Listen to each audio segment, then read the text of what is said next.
Hello నమస్తే.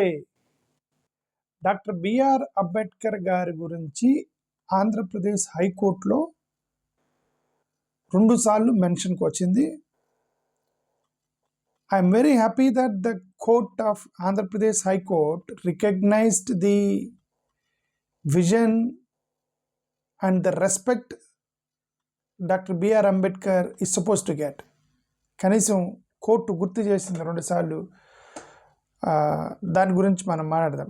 ఒకటి, first time ఒకసారి డాక్టర్ బిఆర్ అంబేద్కర్కి సంబంధించిన స్మృతి వనం దాన్ని కోర్టు కేసారు. బుద్ధిస్ట్ సొసైటీ వాళ్ళ హైకోర్టులో కేసు వేసినప్పుడు ఒక ప్రస్తావన వచ్చింది అంబేద్కర్ గారి గురించి. రెండోది, పిపిపి మోడల్ మీద కోర్టు కేసినప్పుడు కూడా హైకోర్టు జూన్ 2020 ఏప్రిల్ 2025లోనే ఇప్పుడు ఒక కోర్ట్ జడ్జిమెంట్లో హైకోర్టు ఈ పదం వాడింది అంబేద్కర్ గారి గురించి మాట 2025 ఏప్రిల్లో. ఓకే, ఈ అంబేద్కర్ యొక్క ప్రస్తావన వచ్చింది కోర్టులో. ఓకే, చూద్దాం రెండు ఏంటి. ఫస్ట్ది, సాక్షిలో ఒక వీడియో చూశాను. సాక్షి వాళ్ళు ఏమన్నారు ఒకసారి వినండి. విజయవాడలో ఎంతో ప్రతిష్టాత్మకంగా ఏర్పాటు చేసిన 125 అడుగుల డాక్టర్ బిఆర్ అంబేద్కర్ విగ్రహాన్ని కూటమి ప్రభుత్వం నిర్లక్ష్యం చేస్తోందంటూ హైకోర్టు సీరియస్ అయింది. రాజ్యాంగ నిర్మాత విగ్రహాన్ని పట్టించుకోని ప్రభుత్వానికి ఘాటు ప్రశ్నలు సంధించింది.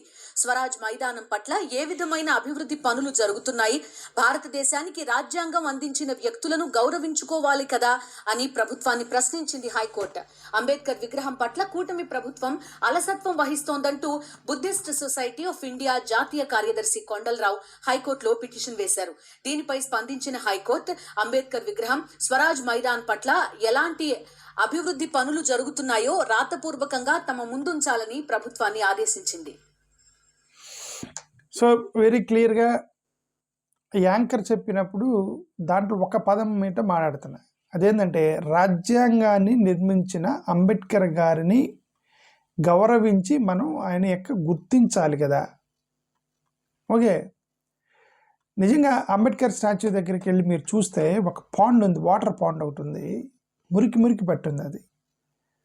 అది అంబేద్కర్ గారి విగ్రహం. రాజ్యాంగ నిర్మాత, ఆయన దేవుడిగా పూజించే వాళ్ళు చాలామంది దళితులు నిజంగా వాళ్ళు దేవుడిగానే పూజిస్తారు ఆయన్ని. ఓకే, దళితులు చాలామంది ఉన్నారు. అంటే దేవుడిని నమ్మని వాళ్ళు ఆయనే దేవుడు అనుకుంటారు. ఇప్పుడు క్రిస్టియన్స్ ఉన్నారనుకోండి, దళితులు క్రిస్టియన్స్ ఉన్నారు, వాళ్ళు యేసుక్రీస్తు దేవుడు అనుకుంటారు, అంబేద్కర్ నాయకుడు అనుకుంటారు. ముస్లిమ్స్ అల్లా దేవుడు అనుకుంటారు, అంబేద్కర్ నాయకుడు అనుకుంటారు. ఓకే, హిందువులు రాముడు దేవుడు, అంబేద్కర్ నాయకుడు అనుకుంటారు. కానీ కొంతమంది స్పెసిఫిక్గా ఈ దేవుడిని నమ్మనటువంటి వాళ్ళు కొంతమంది ఉన్నారు, ఆయన అంబేద్కరే దేవుడు అని నమ్ముతున్నారు. ఒక సెక్షన్ ఉంది కదా, రైట్? వాళ్ళనన్నా మనం రెస్పెక్ట్ చేయాలిగా. నేనేమన్నానంటే, సరే దేవుడు కాపోయినా అయినా అవ్వకపోయినా, బట్ నాయకుడు అన్ని మతాలు irrespective of the religions, Hindu, Christian, Muslim, Jain, Parsi, Judaism, నాస్తికత్వం మొత్తం కూడా ఆయన నాయకుడిగా అయితే గుర్తిస్తున్నారుగా. అలాంటప్పుడు ఆయన యొక్క విగ్రహాన్ని మనం చాలా జాగ్రత్తగా కేర్ఫుల్గా హ్యాండిల్ చేయాలి. నాకు తెలిసిన వరకు బాధాకరమే, ఆ వీడియోలు సోషల్ మీడియా తిరుగుతున్నాయి. అంతా వాటర్ నిండా బూజు పట్టుందండి, అంటే అది పట్టుంది, ఏమంటారు దాన్ని, పాచి పట్టుంది వాటర్లో. నేను అంబేద్కర్ గారిని నాకే అనిపించింది, మేమే ఒక 10 మంది 20 మంది వెళ్ళి క్లీన్ చేద్దాం అనిపించింది. మేమే 20-30 మంది దళితులు వెళ్ళి క్లీన్ చేద్దాం దాన్ని మొత్తం మోసి అని అనిపించింది. కానీ ఓకే, సరే చూద్దాం. అది గవర్నమెంట్ వ్యవస్థ, దాని పర్మిషన్స్ ఉండాలి. లోపలికి వెళ్ళాలంటే మేము పెటీని వెళ్ళి మేము వెళ్ళి బిందెలో నీళ్ళు తీసుకొచ్చి వాటిని క్లీన్ చేయలేము. బట్ దానికి we need permission to go inside and all. అందుకని సరే ఏదేమైనా నేను what I mean to say is that Ambedkar needs a respect. At least అంత పెద్ద ఇప్పుడు అదే నేను గతంలో చెప్పిన చాలా గ్రామాల్లో అంబేద్కర్ బొమ్మలు ఉన్నాయి. ఇప్పుడు ఏప్రిల్ 14 అట్లాంటి అంబేద్కర్ గారి యొక్క జన్మదినాలు, వర్ధంతులు అలాంటి టైంలో, లేదంటే స్వతంత్రం వచ్చినప్పుడు, లేదంటే ఎవరైనా నాయకుడు వచ్చినప్పుడు వాటిని నీళ్ళు పోస్తూ ఉంటారు, కడుగుతూ ఉంటారు. కానీ మిగతా రోజు వదిలేసినా సరే, ఎందుకంటే చిన్న చిన్న విగ్రహాలు కాబట్టి. బట్ ఇది చాలా పెద్ద విగ్రహం కాదండి, చాలా పెద్ద విగ్రహము. బిల్డింగ్ కోట్ల రూపాయలు పెట్టి బిల్డింగ్ కట్టారు. అది దానికి సెంటిమెంట్తో కూడుకొని ఉంది. ఓకే, ఇష్టమున్నా లేకపోయినా ఇంక టీడీపీ వాళ్ళకి అంటే వేరే చోట కడదాం అనుకున్నారు, బట్ జగన్ గారు ఇక్కడ కట్టారు. I know TDP might be disappointed, but మీరు డిసప్పాయింట్ అయిన ఒక నాయకుడు కట్టాడు, ఇప్పుడు దాన్ని తరలించారంటే దానికి తరలించినా దాన్ని నెగ్లెక్ట్ చేసినా దళితులకి సెంటిమెంట్గా ఫీల్ అవుతారు. అది తప్పుడు సంకేతం వెళ్తాయి. సో వేరే ఆప్షన్ లేదు. టీడీపీ ఎన్డీఏ గవర్నమెంట్ వేరే ఆప్షన్ లేదు. దాన్ని మీరు మెయింటైన్ చేయటమే, జాగ్రత్తగా క్లీన్ చేసి దాన్ని మెయింటైన్ చేసి ఓన్ చేసుకోండి. ఒక్కోసారి మనకి ఇష్టం ఒక్కోసారి మనకి ఇష్టం ఉండదు. ఇప్పుడు ఇష్టం లేనప్పుడు ఏదన్నా మన చేతికి వచ్చినప్పుడు దాన్ని వాడాల్సి వచ్చింది. బైక్ కొన్నారు, ఇష్టం లేదు, నానో మామో గిఫ్ట్ ఇచ్చారు.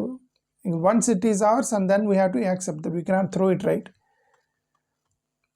అలాగే చంద్రబాబు నాయుడు గారికి అక్కడ విగ్రహం కట్టడం ఇష్టం లేదు, జగన్ గారు కట్టారు అక్కడ, బట్ ఈయన ముఖ్యమంత్రి అయ్యారు. సో ఇష్టం ఉన్నా లేకపోయినా మనసు మార్చుకొని దాన్ని అడాప్ట్ చేసుకొని ఆయన డెవలప్ చేస్తే నాదిలాగా దళిత సమాజానికి మంచి జరిగిద్దని నేను ముఖ్యమంత్రి గారికి నేను రిక్వెస్ట్ చేస్తున్నాను. అది ఓకే, అడాప్ట్ చేసుకోండి, మనస్ఫూర్తిగా అడాప్ట్ చేసుకొని విగ్రహాన్ని క్లీన్ చేయడానికి ప్రయత్నం చేయండి. అది నేను I want to request Lokesh గారు అండ్ చంద్రబాబు నాయుడు గారు. ఇంకొక చోట కూడా అంబేద్కర్కి సంబంధించిన ప్రస్తావన వచ్చింది. అదే పీపీపీ మీద ఎవరో కోర్టుకు వెళ్ళారట. ఆ కోర్టు జడ్జిమెంట్ ఇచ్చేటప్పుడు కూడా ఒక మాట మాట్లాడారు. కోర్టు జడ్జిమెంట్ ఇచ్చినప్పుడు ఈ జడ్జిమెంట్లో ఏమన్నా, the high court has emphasised that PPPs must prioritize accessibility, affordability and equity in line with Dr. B.R. Ambedkar's vision of economic and social justice enshrined in the Constitution's preamble. చాలా క్లియర్గా చెప్పారు. పీపీపీకి సంబంధించి